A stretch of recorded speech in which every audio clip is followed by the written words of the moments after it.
फहद मुस्तफ़ा पाकिस्तान के नुमाया सितारों में से एक हैं, जिन्होंने हाल ही में अपने ड्रामा सीरियल कभी मैं कभी तुम के जरिए अपनी गैर मामूली सलाहियतों का सबूत दिया और साबित किया कि वो एक बड़े अवामी कशिश रखने वाले फनकार हैं। बरतानिया की हुकूमत की जानिब से भी इन्हें खास एजाज़ से नवाजा गया, जिसके बाद वो अपनी कामयाबी के लम्हात से लुत्फ अंदोज हो रहे हैं।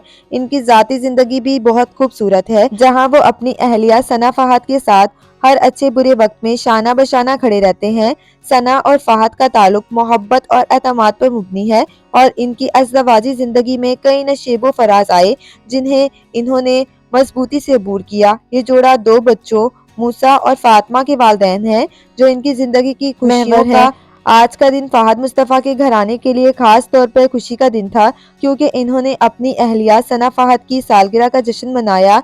ये खानदान हमेशा ऐसे मौके को यादगार बनाता है और इनके हसीन लम्हात की झलकियां अक्सर मदाहों तक पहुंचती हैं।